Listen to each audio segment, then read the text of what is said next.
નમસ્કાર live 24 news સાથે હું મુસ્કાન। મારે એક એવા ચર્ચાસ્પદ વિષયની વાત કરવી છે જે ઘણા સમયથી ખૂબ જ ચર્ચામાં રહ્યો છે। હવે તમને થશે કે ચર્ચામાં એક જ વિષય રહ્યો છે જે છે વિજય સુવાળાનો વિષય। લોકગાયક વિજય સુવાળાનો વિવાદ હવે વધુ વકર્યો છે કારણ કે વિજય સુવાળા સામે ગુજરાતમાં આંદોલન જાહેર થાય તેવી ચીમકી ઉચ્ચારવામાં આવી છે।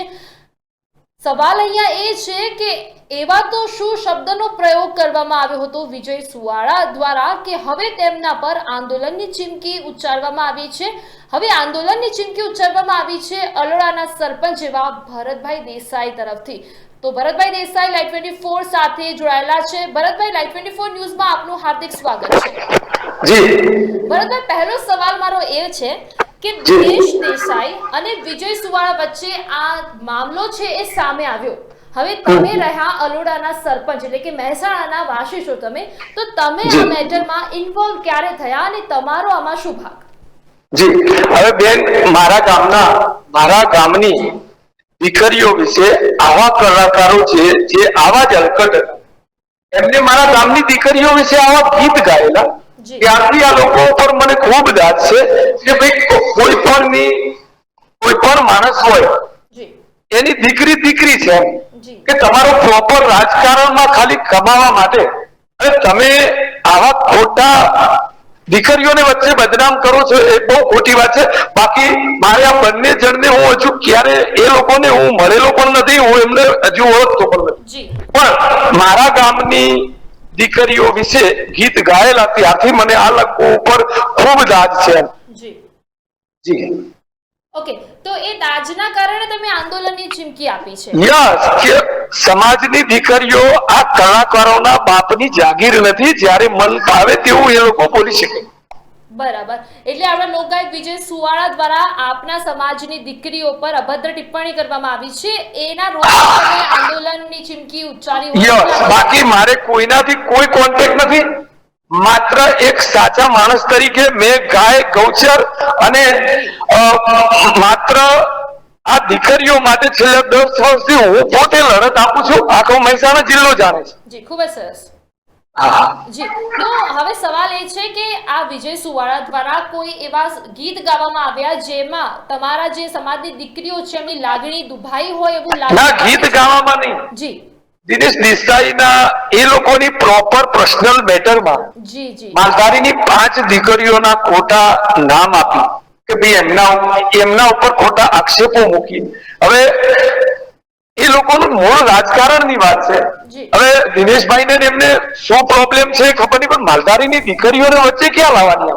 બરાબર, એટલે બહાદુરીની વાત તો એ છે, એ ભાઈ આ અંદરો અંદર કઈ કરે તો અમારે કઈ લેવા દેવા નથી। બરાબર, પણ માલધારીની દીકરીઓ હવે કોઈ પણ બાપની કોઈ પણ દીકરી હોય એના મા બાપની તો આબરૂની વાત આવી જાય છે ને?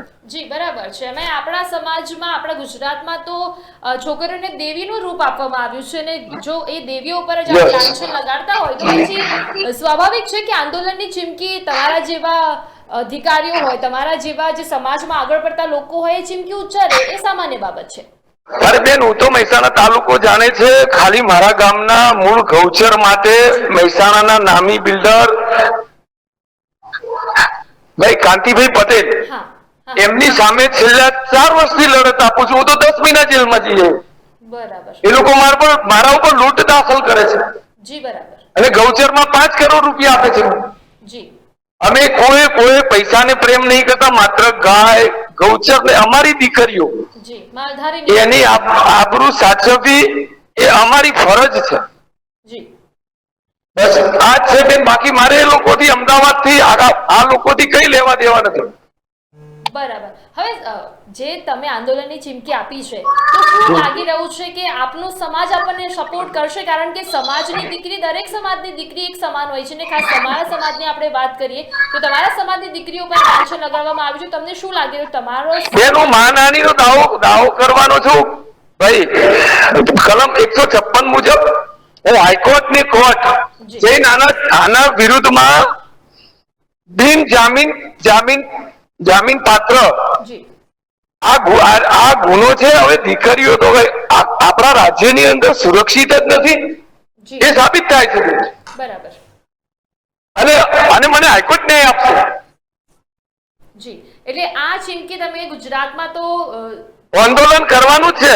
જી. લો, હા, આખા રાજ્યભરના માલધારી સમાજ આંદોલન તો 100% કરશે. તમે હાઈકોર્ટના દરવાજા પણ ખડખડાવવાના અમે બંને બાજુ લડવા, હાલ મારા ગામનું જે ગૌચર છે એમાં હું બંને બાજુ લડત આપું છું. જી, કે હું આંદોલન પણ કરું છું ને એ હાઈકોર્ટ પણ છું.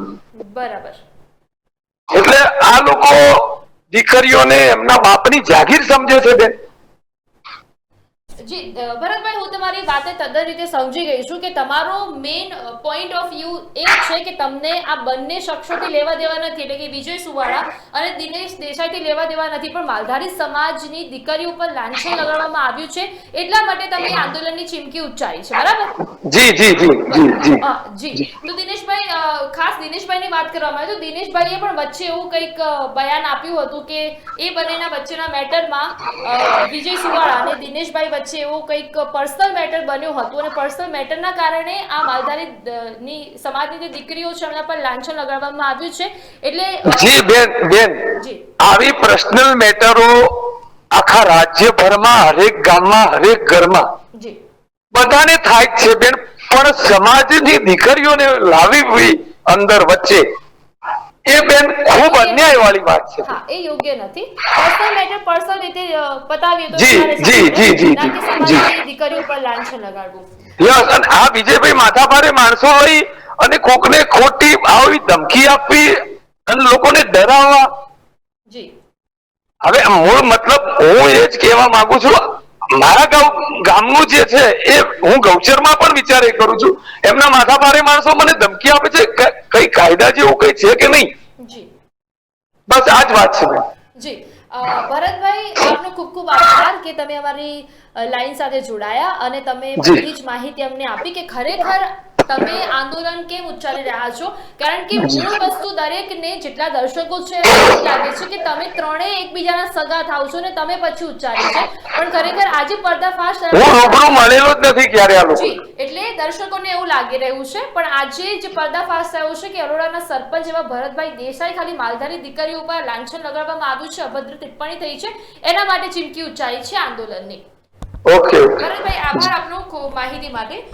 જે રીતે ભરતભાઈ જણાવી રહ્યા છે કે તેમનો આ આખો મામલો બન્યો છે એમાં તેમનું કોઈ લેવા દેવા નથી, પણ ખાસ કરીને માલધારીની જે દીકરીઓ છે એમના પર અભદ્ર ટિપ્પણી કરવામાં આવી છે એટલે આ મેટરમાં તેઓ વચ્ચે આવ્યા છે. તો ખાસ મેટરની વાત કરીએ તો લોકગાયક વિજય સુવાળાનો વિવાદ વધુ વકર્યો છે, કારણ કે વિજય સુવાળા સામે ગુજરાતમાં આંદોલનની ચીમકી અરોડાના સરપંચ એવા ભરત દેસાઈ દ્વારા આપવામાં આવી છે. આ સાથે ચીમકી એટલા માટે આપવામાં આવી છે કે વિજય સુવાળાએ રબારી સમાજની 5 દીકરીઓને બદનામ કરવાની કોશિશ કરી અને વિજય સુવાળા માફીને લાયક નથી એવું પણ અલોડાના સરપંચ એવા ભરત દેસાઈનું કહેવું છે. તો અમારા માટે દીકરીઓ સૌથી વધુ સન્માનનીય છે એવું પણ ભરત દેસાઈ કહ્યું છે. અને અત્યારે આપ સર્વે ટેલિફોનથી જાણ્યું છે કે ભરત દેસાઈ આ મેટરમાં કેવી રીતે આવ્યા છે. હવે જોવાનું એ રહ્યું કે આંદોલનમાં શું એમનો સમાજ એમની સાથે છે, કારણ કે આંદોલન કરવાની વાત તો એમને કરી, સાથે સાથે હાઈકોર્ટના દરવાજા પણ ખડખડાવવાની વાત ભરત દેસાઈ દ્વારા કરવામાં આવી. હવે જોવાનું એ રહ્યું કે શું આ માલધારીની દીકરીઓ પર જે લાંછન લગાડવામાં આવ્યું છે એ લાંછન શું ભરત દેસાઈ મિટાવી શકશે, એ જોવાનું રહ્યું.